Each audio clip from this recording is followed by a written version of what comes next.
I'm going to continue my commentary on this book right here. Alright. Do you remember the story of the rich man and Lazarus? Now, this is going to take a couple of videos to cover because I have to cover the conditions these people were in, and then I'm going to cover what happened to them. Alright. Now, let's talk about the rich man for a second. He's wearing a purple robe. Now, for those of us who live in modern times, we don't think about things like that. Hey, you know, hey, I can go get a purple robe right now. It makes a little red and a little blue, paint the robe purple, and there you go. Or I can just buy one off the internet. Just go to eBay, buy one, $19.99, boom, there you go.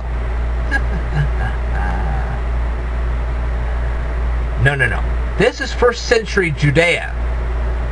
They don't just have purple available to you. You can't just buy a printer cartridge and wreck it and then make yourself a purple robe out of it. It doesn't work that way. Okay? This is Tyrian purple we're talking about here. Tyrian purple had to come from a specific source. It came from a very specific sea snail. Okay?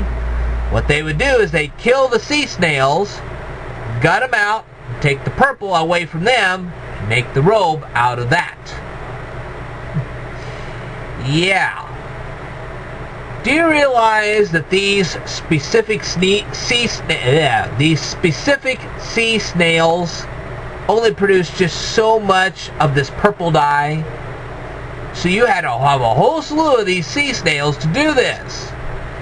Now, unless you knew exactly where to go and how to raise them the whole 9 yards, you were going to pay a fortune to get this purple robe.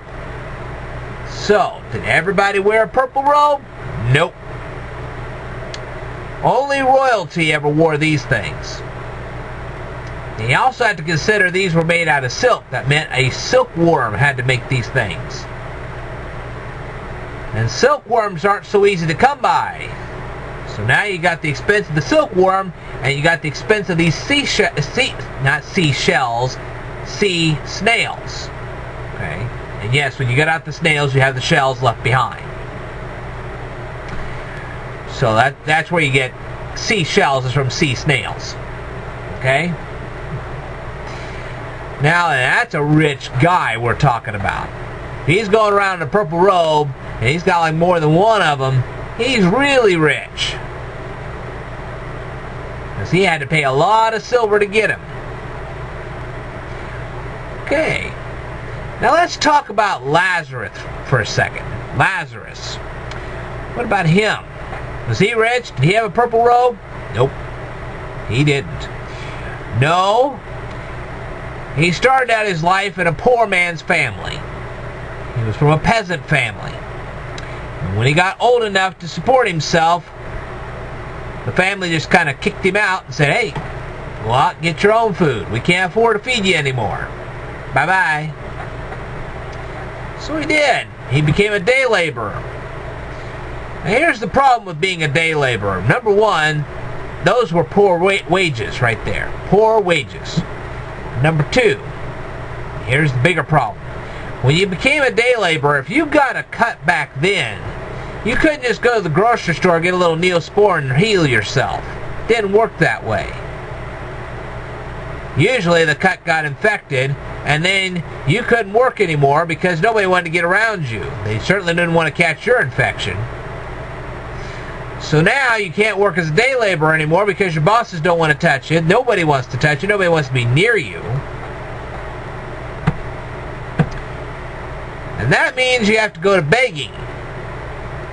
That is, you get anybody to give you anything. And a lot of times you just starve to death.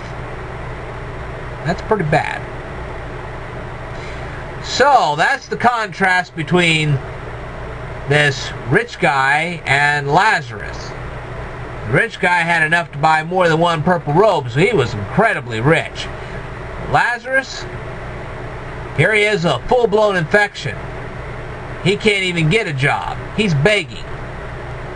He's going through garbage cans. He's doing dumpster diving. That's pretty bad. So hopefully you're getting a picture on this. And in my next video, I will tell you what happened to both of them. Stay tuned.